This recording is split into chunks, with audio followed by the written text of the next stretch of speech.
My father died in the kitchen. Not dramatically. Not heroically. He just dropped. One second he was arguing about the thermostat, the next he was on the tile floor staring at nothing. My name is Lucas Hale. I'm 29 years old. And I watched my stepmother cry louder than anyone in the room. Too loud. The paramedics worked for 12 minutes. Then they stopped. Silence in a house that had never known it. Neighbors gathered. Calls were made. Paperwork began. And before the body was even removed, she moved. My stepmother, Denise, walked straight to the hallway closet and pulled out my father's old leather jacket. The one he never let anyone touch. Let his junk burn with his debts, she said. And she threw it into the fireplace. No hesitation. The flames caught fast. Too fast. I don't remember deciding to move. I just did. I reached into the fire and dragged the jacket back out. The lining burned my palms raw. Denise laughed. Actually laughed. Still protecting him, she said. You have no idea what he left behind. I didn't answer. Because she was right. I didn't. But when I carried that smoking jacket to my room, something felt wrong. The inside lining was heavier than it should have been. Stitched unevenly. Deliberately. And for the first time since my father hit the floor, I wondered if Denise wasn't trying to burn junk. I wondered if she was trying to burn something specific. The house smelled like smoke and antiseptic. Neighbors left. Paramedics left. Even Denise eventually retreated to her bedroom, doors closing softly like nothing had just ended. I locked mine. The jacket lay on my desk, still damp from the sink where I tried to cool it. The leather was scorched along one sleeve. The inside lining had partially melted. But it was still there. Thicker than it should have been. I ran my fingers along the seam near the collar. Uneven stitching. Hand done. Not factory. My father wasn't sentimental about clothes. He wore that jacket for 20 years, sure, but he wasn't the type to hide cash or letters like some old movie cliché. Which meant one thing. Something was inside it. It wasn't emotional. It was strategic. I grabbed a small blade from my desk drawer. For a second I hesitated. Cutting it open felt like crossing a line. But the fire had already crossed it for me. I sliced carefully along the inner seam. Something crinkled. Paper. Folded tight. Not just one sheet. Several. And beneath them, something harder. Thin. Metal. My pulse shifted. I pulled the folded papers out first. Legal print. Account numbers. Trust documentation. Dates from 6 months ago. 6 months. That's when Denise started pushing him to refinance the house. That's when the arguments began. I unfolded the final page. My name typed clearly. Beneficiary. Primary. Everything.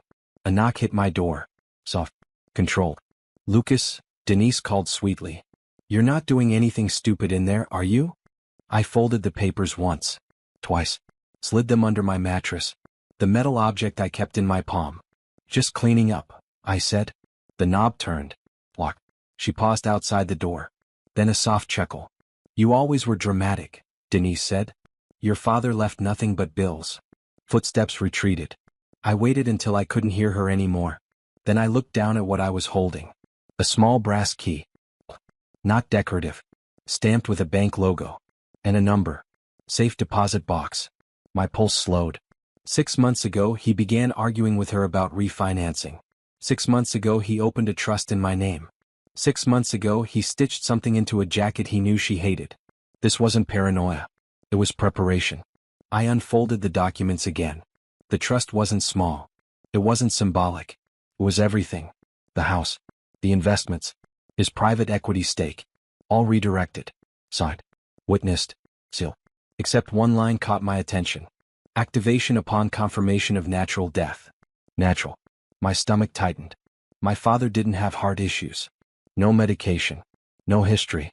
He argued about thermostats and cholesterol, but he jogged 3 times a week. And he dropped dead mid-sentence. I walked to the kitchen slowly. The tile had been cleaned already. Too clean. Denise stood by the sink. Composed.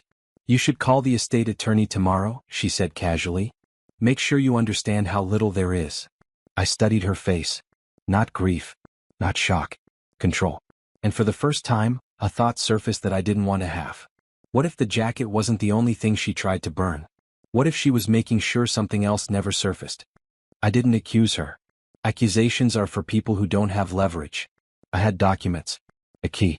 And a question that wouldn't leave my head. Natural death. That night I went through my father's office. Not searching wildly. Methodically. His desk drawers were already half empty. Denise had been organizing. His laptop was gone. His phone missing. Police took them, she said when I asked. But she wouldn't meet my eyes. I opened the trash bin. Receipts. Bank statements. A pharmacy slip. Dated 2 days ago. Prescription pickup. Not in my father's name. In hers. I took a picture. Put everything back exactly how it was. The next morning we met the estate attorney. Mr. Calder was in his late 60s, slow-moving but sharp-eyed. He adjusted his glasses as he opened the file. Denise sat beside me, black dress, controlled breathing. Your father updated his trust 6 months ago, Calder began. Denise shifted. Yes, she said quickly. We were restructuring. Calder glanced at her. Actually, Denise, the restructuring removed you as primary beneficiary. Silence. Heavy. He continued. Lucas is sole beneficiary of all major assets. Her hand tightened on her purse. That's not possible, she said softly. Calder blinked. It's signed. Witnessed. Notarized. She turned to me slowly. You knew? No, I said truthfully. Her composure cracked for half a second. Just long enough. Calder closed the file. There is one complication, he added. Denise's eyes flicked up. What complication? The trust activates fully only after coroner confirmation of natural causes. Natural. The word hung in the air again. Denise smiled. Then. Of course it was natural. But her fingers were trembling now. And I realized something terrifying. If the coroner found anything else, the trust wouldn't just activate. It would expose motive. The coroner's office called 2 days later. I answered before Denise could. Mr. Hale, the woman said calmly, we need to ask a few follow-up questions regarding your father's medical history.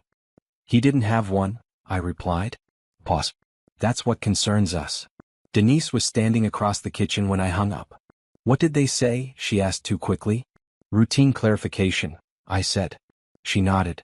Too fast. That afternoon I drove to the bank. The brass key felt heavier than it should have in my pocket. Safe deposit box 417. The manager verified my ID twice. When the box slid out, my hands were steady. Inside, a flash drive, a sealed envelope, and a small leather notebook I'd seen my father write in but never read. I opened the notebook first. Dates. Short entries. 6 months ago. Denise pushing refinance aggressively. Met with Dr. Patel, second opinion. Medication tastes off. My breath slowed. The last entry was 3 days ago. If anything happens to me, Lucas must not trust the obvious. The obvious. I closed the notebook carefully. The sealed envelope was addressed to me. Inside was a printed lab report. Independent toxicology screening. Trace amounts of beta-blocker compounds detected in his bloodstream. He was never prescribed beta blockers. I sat back slowly. The flash drive was last. Security camera footage. Kitchen angle. Time-stamped. Denise preparing tea. A small vial. 1 drop. I stared at the screen. Not heart failure. Not natural. Deliberate. My phone buzzed. Message from Denise. The coroner confirmed natural causes. It's over. I looked at the footage again. And understood something chilling. She thought the evidence burned with the jacket. She didn't know my father had prepared for fire. And she definitely didn't know. I wasn't planning to confront her. I was planning to wait. I didn't take the footage to the police. Not yet. If I did, Denise would panic. And panic destroys patterns. I needed her comfortable. The coroner officially ruled it cardiac arrest. Natural causes. No extended toxicology ordered. Closed file. Exactly what she wanted. Exactly what she expected. That night, Denise poured herself wine in the living room like nothing had shifted. You see, she said softly. Stress. That's all it was. I watched her from across the room. I guess so, I replied. She smiled, relief disguised as sympathy. I'm glad you're not fighting me on this. Fight her? No. I was building something else. The next morning I called Dr. Patel. The name from my father's notebook. He remembered him immediately. He was concerned, Patel said carefully. He believed someone was adjusting his supplements. Did you test anything? I asked. I recommended independent screening, Patel replied. He told me he was documenting everything. Good. Very good. I drove back to the bank. This time I copied the flash drive. Twice. One copy went to an encrypted cloud storage. One went somewhere Denise would never think to look. Inside the house. Hidden. The same way my father had hidden the trust. That evening, Denise made tea again. Same kettle. Same cabinet. Same calm movements. She offered me a cup. I took it, smiled. Didn't drink. Because I had noticed something else in the footage. The vial wasn't stored in the kitchen. It came from her purse. Which meant it wasn't habit. It was intent. And people who act with intent rarely stop after one success. She sat across from me watching. "You're quiet lately," she said. "I'm thinking," I replied. "About what?" "About how careful someone would have to be to make a death look natural." Her smile didn't fade, but her hand tightened slightly around the mug. Good. Now she knew. I wasn't grieving anymore. I was observing. She didn't poison me that night. That told me everything. If she were reckless, she would have panicked and escalated. Instead, she adapted. Denise began acting fragile. Softer voice. Smaller presence. Widow mode perfected. But grief doesn't check bank accounts. And 3 days later, she tried to move money. Not much. Just enough to test the boundary.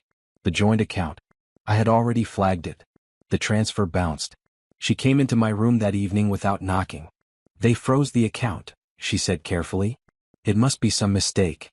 "I asked them to," I replied. Her mask slipped. Only for a second. "You don't trust me?" she asked. The performance was almost impressive. "I trust paperwork," I said calmly. Silence stretched between us. Then she made her mistake. "You can't prove anything," she said. "Not what?" "Not that. Anything." I watched her carefully. "You're right," I said softly.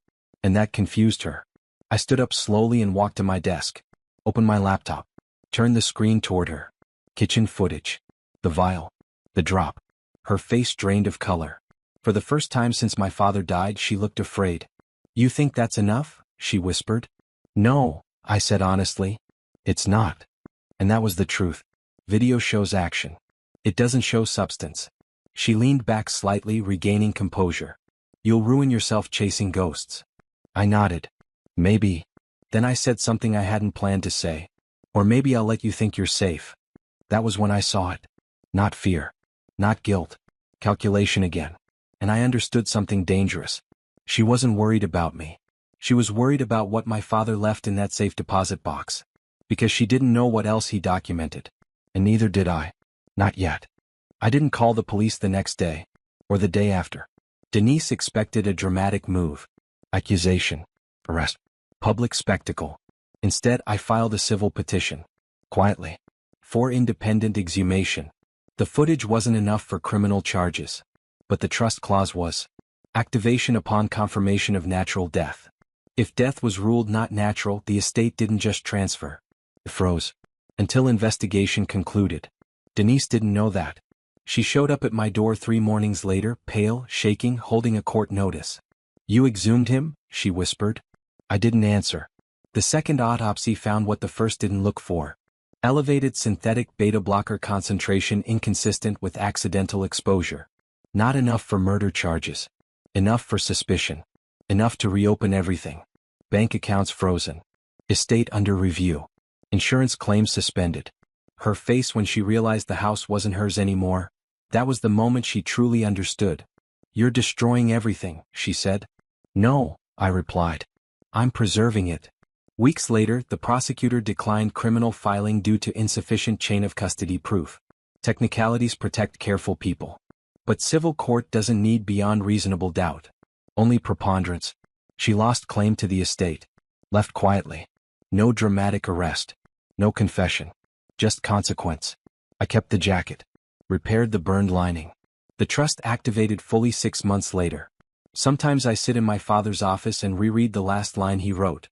"If anything happens to me, Lucas must not trust the obvious." He didn't tell me to avenge him. He told me to think. Denise tried to burn what she couldn't control. She forgot something simple. Fire destroys carelessness. Preparation survives it.